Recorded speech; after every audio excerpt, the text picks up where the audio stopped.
Assalamu alaikum. Hi everyone. Welcome back to my channel once again. And once again hello from Kolkata.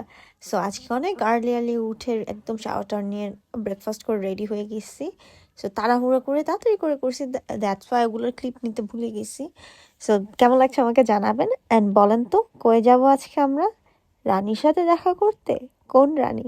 দেশি রানী না বিদেশি? তাড়াতাড়ি comment করে জানান কোন রানীর সাথে দেখা করতে যাচ্ছি। যাই হোক, मैं खुद ही तो एक क्वीन हूँ। আমি নিজেই রানী হয়ে রানীর সাথে দেখা করতে যাচ্ছি। অ্যান্ড যাওয়ার আগে ট্যাক্সিওয়ালাকে বলেই নিয়েছিলাম যে আমাদের অনেক ঘুরায় নিয়ে যাবেন, একটু মানে সিটিটাও যাতে একটু এক্সপ্লোর করতে পারি, একদম ঘুরায় নিয়ে যাবেন। সো উনিও একদম ঘুরায় নিয়ে যাচ্ছিল। চলে এসেছি। রানী তো নাই এখানে, বাট রানীর মহল তো আছে। আর আমি রানী তো আসছি, তাই না বলো? I am queen of hearts. আমি তো আসছি। সো এখানে টিকিট কিনতে পাঠিয়েছি সাদকে।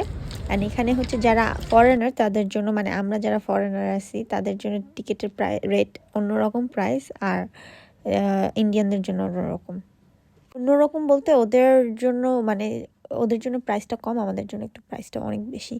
আর এই যে এন্ট্রান্স থেকেই ওই যে ভিক্টোরিয়া প্যালেস, এখন যেটাকে মেমোরিয়াল বলে। সো এখানে আমি জানি না ওয়াই মানে এখানে এরকম স্টোন দিয়ে কেন রাখছে, পাথর দিয়ে কেন বানায় রাখছে। খুব হাঁটতে অনেক কষ্ট হয়, মানে সাইড দিয়ে হাঁটতে হয়, ওই উপর দিয়ে হাঁটতে হয়, খুব সমস্যা। আর এত বড় একার, ও মাই গড, জায়গায় গার্ডেন, মানে পার্ক আছে, গার্ডেন আছে। অ্যান্ড সাদের এখানে এসে গরম লেগে গেছে, বিকজ এখানে রোদ উঠেছিল, বাট ওইরকম রোদ গরম না যে ঘেমে একদম পানি হয়ে গেছি, ওরকম না, বাট গরম ছিল। পাথরের রাস্তা দিয়ে মানে উপর দিয়ে যেয়ে এখানে একটা সুন্দর লেক আছে, মানে এই লেকে প্রবাবলি বোটও চালায়। আমি একটা দুইটা দেখছিলাম, এই সাইডে না, ওই সাইড দিয়ে। আরো অনেক বড় একটা পার্ক, মানে কি বলবো, লেক, 4-5টা পার্ক, চার্চ, সবই আছে, অনেক বড়, হিউজ। এটা পুরা একবেলা ঘুরে শেষ করতে পারবা না, মানে সকাল থেকে শুরু করলে দুপুর বিকাল হয়ে যাবে। সো এখানে এই যে কুইন ভিক্টোরিয়া স্ট্যাচু, যেখানে সবাই ছবি টবি তুলছে। Sorry, that's not park, I mean gardens. অনেকগুলো গার্ডেন্স আছে ওখানে। অ্যান্ড এটা হচ্ছে স্টেয়ারওয়েজ, ওঠার আগে কত মানুষ যায়, কত ভিড় দেখছো, কি সুন্দর না? বাট ওইখানে যেতে দেয় না, যেতে দিলে অনেকগুলো ছবি তুলে আসতাম ওই ভিউতে, অনেক সুন্দর। আর এখানে huge line to go inside, যাওয়ার ওখানে মানে ভিতরে যাওয়ার জন্য অনেক লাইন প্লাস চেকিং, অনেক কিছু। আর এক একটা আর্কিটেকচার আমি জানি না, I am born in this এরা, বাট আমার প্রবলেম হচ্ছে আমি একদম 90s, আর আমার সোলটা মনে হয় আরও 80s-এর, ঠিক আছে? মনটা একদম 90s-এর আর সোলটা হচ্ছে একদম 80s 70s। আর আমার এইসব আর্কিটেকচার, এইসব কলোনিয়াল জিনিসপত্র এত এত এত অ্যাট্রাক্ট করে, ভিন্টেজ জিনিসপত্র, কি বলবো। I love architecture, I love history. আমার হিস্ট্রি এক্সপ্লোর করতে খুব ভালো লাগে, ভিন্টেজিস প্লেসগুলোতেও ভিজিট করতে খুব ভালো লাগে। সেটা হয় ভিক্টোরিয়াল মেমোরিয়াল হোক, বা আমার বাংলাদেশের রাজবাড়িগুলা হোক, বা পুরানো হিন্দু বাড়িই হোক না কেন, আমার খুব ভালো লাগে। তাজমহলে যে হোয়াইট মার্বেলগুলো ইউজ করা হয়েছিল, সেম মার্বেলই এই ভিক্টোরিয়া মেমোরিয়ালে ইউজ করা হয়েছে। এটা কি তোমরা জানতে? এত সুন্দর লাগে যখন সানসেট হয়, ইভিন মানে রাত, সন্ধ্যা হয়, এত সুন্দর লাগে, না দেখলে বোঝাতে পারবো না। And obviously queen Victoria was the first queen. 1901 সালের জানুয়ারিতে প্রবাবলি উনি দুনিয়া ত্যাগ করেন। ভাইসরয় অফ ইন্ডিয়া লর্ড কার্জনের উদ্যোগেই এই মেমোরিয়ালটা তৈরি হয়। I think, I am not sure, maybe আমাদের ডিউতে যে কার্জন হলটা আছে ওইটাও ওনার নামের উপরেই রাখা হয়েছে। ওনার পরিচালনায় এই মেমোরিয়ালটা তৈরি করার উদ্যোগটা উঠে। তোমরা জানো কেন লর্ড কার্জন এখানে মানে এই মেমোরিয়ালটা বানাতে চেয়েছিল? বিকজ অ্যাট দ্যাট টাইম ইন্ডিয়ার সিটি ছিল কলকাতা। সো ব্রিটিশরা কলকাতায় বেশি রাজ করতো। তো ওরা চেয়েছিল যে ব্রিটিশদের কোনো একটা বড় মানে something that is memorable for years and years, generation of generation, এরকম কিছু একটা থাকুক, যেন জেনারেশন অফ জেনারেশনও তাদের রয়্যালটির, তাদের রুলিং সব মানে জেনারেশন অফ জেনারেশন তাদের হিস্ট্রি যেন মনে রাখুক। ভিডিওর শুরুতেই বলেছি যে অনেক অনেক acres, do you know how many acres? 64 acres land. Obviously 64 acres ল্যান্ডের উপরে এই স্থাপত্যটা করাটা খুব মানে মুখের কথা না। সো অনেক টাকারও দরকার ছিল, অনেক ম্যান পাওয়ারও দরকার ছিল। সো অলরেডি ব্রিটেনে মানে ব্রিটিশ ফান্ডিং শুরু হয়ে যায়, অ্যান্ড দে অল ফান্ডেড। তারা তাদের রানীর স্মৃতিকে বাঁচায় রাখার জন্য তারা সবাই ডোনেশন ফান্ডিং সব করেছে। আমি না যত দেখি ততই অবাক হই এই ভিন্টেজ তারপরে হিস্ট্রিক্যাল প্লেসগুলা।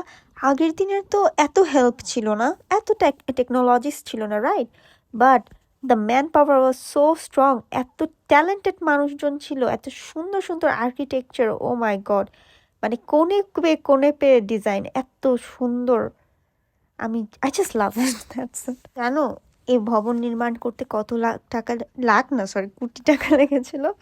1,05,00,000 টাকা। British institute of architecture president sir William Emerson এই ভবনের পরিকল্পনা এবং নকশা প্রস্তুত করেছিলেন। বিস্তৃত উদ্যানগুলো ডিজাইন করেছিলেন লর্ড রেসডেল এবং ডেভিড প্যারেল। তবে আর্কিটেক্ট হিসাবে এই ভবনটির কাজ তত্ত্বাবধান করেন Bengal Nagpur assistant engineer Vincent J east. তিনি ভবনের বাগানগুলোর গেট নকশা করেন। 1902 সালে স্যার এমারসন তাকে ভবনের নকশা তৈরি করার দায়িত্ব দেন, মূল নকশাটি আর কি তাকে করার দায়িত্ব দেন।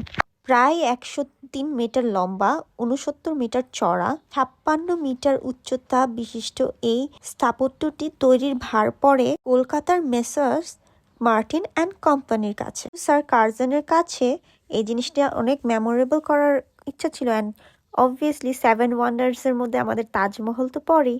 সো তাজমহলের যে সেম হোয়াইট মার্বেলস ইউজ করা হয়েছে, সেই মার্বেলসও এই প্যালেসের জন্য ইউজ করা হয়েছে। কোনটির সাবস্ট্রাকচারের কাজ শুরু হয় 1904 সালে। 1906 সালে ওয়েলসের রাজা পঞ্চম জর্জ ভবনে ভিত্তিপ্রস্তর স্থাপন করেন। সব নিখুঁত পরীক্ষা নিরীক্ষা করার পর অনেক বছর লেগে যায় এই ভবনের কাজ শুরু করতে। আর ভবনের সুপারস্ট্রাকচারের কাজ শুরু হয় আরও 4 বছর পর, মানে 1910 সালে। এরপর কেটে যায় প্রায় 11 বছর। 1921 সালে 28 ডিসেম্বর এই ভবনটি উদ্বোধন করেন রাজা অষ্টম এডওয়ার্ড এবং সর্বসাধারণের জন্য উন্মুক্ত করে দেন। খুলে যায় ভিক্টোরিয়া মেমোরিয়ালের দরজা সবার জন্য। ভিক্টোরিয়া মেমোরিয়াল ভারতে তথা কলকাতা ইউরোপীয় স্থাপত্য রীতির এক শ্রেষ্ঠ নিদর্শন। আমার কাছে যতটা হিস্ট্রি ছিল আমার জানা মানে আমি যেটা এর বেশি কিছু থাকলে বুলেট কমেন্ট সেকশন।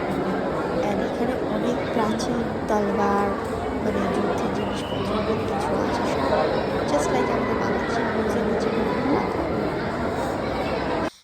অ্যান্ড দেখো কি সুন্দর আর্কিটেকচার, আল্লাহ এত সুন্দর আর্কিটেকচার আর এত ভিড়, মানে শুধু বাংলাদেশি না, ফরেনার্স, ইভেন তো ইন্ডিয়ার মধ্যে ইন্ডিয়ান ভিজিটর অনেক এখানে।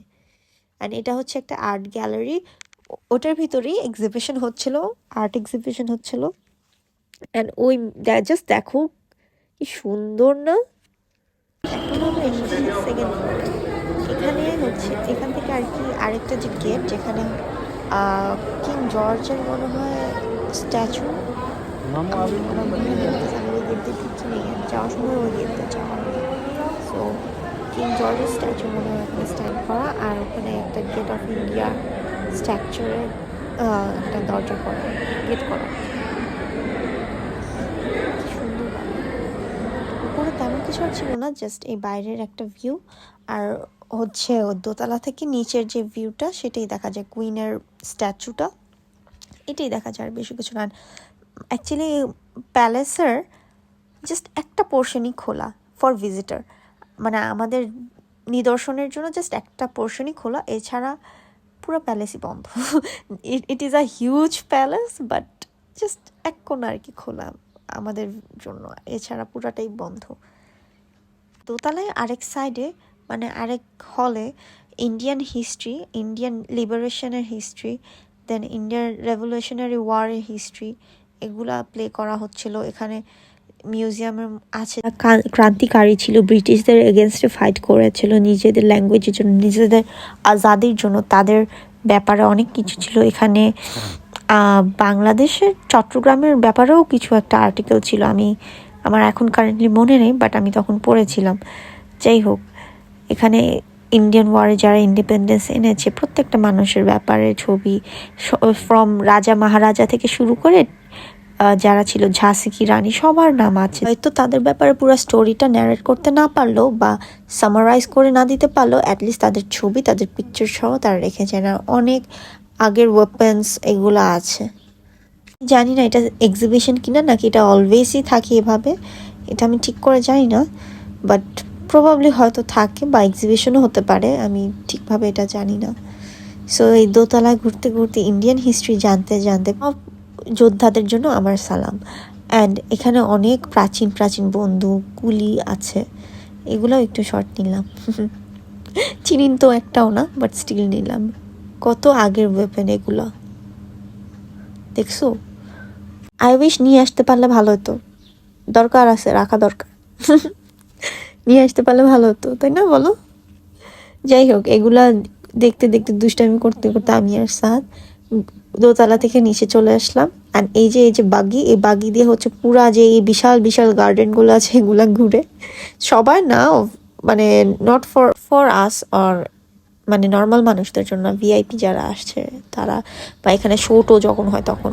অ্যান্ড আমরা তো মনে করছিলাম যে এখানে স্টেজ টেজ করছে, দেখো কি সুন্দর প্যালেসটা, স্টেজ টেজ করছে হয়তো সামনে কোনো ফাংশন টাংশন হবে বা ক্রিসমাসের ফাংশন হবে। মাম্মাম বলছিল যেহেতু এটা ভিক্টোরিয়ার মেমোরিয়াল, ভিক্টোরিয়াল প্যালেস, সো হয়তো ক্রিসমাসের বড় ফাংশন হবে, বাট নো, অ্যাকচুয়ালি নট। ওরা এই প্রিপারেশনটা নিচ্ছিল বিকজ ওরা ভিক্টোরি ডে পালন করবে, মানে আমাদের 16ই ডিসেম্বর ওরা পালন করে এখানে প্রত্যেক ইয়ার, ওরা নাকি অনেক বড় করে ফাংশন করে। ওরা আমাদের মানে বাংলার ভিক্টরি ওরা অনেক বড় করে সেলিব্রেট করে। শুনে খুব ভালো লাগলো। আই উইশ শোটা দেখতে পারতাম, বাট সেদিন খুব বিজি ছিলাম শপিংয়ে, সো মানে অন্যদিকেই ছিলাম, এইদিকে ছিলাম না। এইদিকে থাকলে অবভিয়াসলি আসতাম।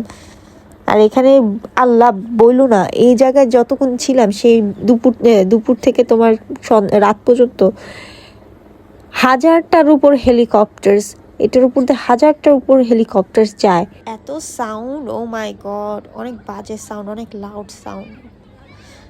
আসলে এই প্লেসটা অনেক পিসফুল, মানে বাইরের গার্ডেনে যে মানুষ কেন আড্ডা দেয় এত বা পিকনিক টিকনিক করে কেন বুঝি, বিকজ এত পাখির চিচি চিচি শুনতেছি, অনেক ভালো লাগছিল। কতক্ষণ আমরা বসে জাস্ট এই জিনিসটাই মানে এনজয় করেছি। দেখো কত সুন্দর লাগতেছে আফটার লাইটিং, ও মাই গড, এত মেসমারাইজিং লাগছিল এটা।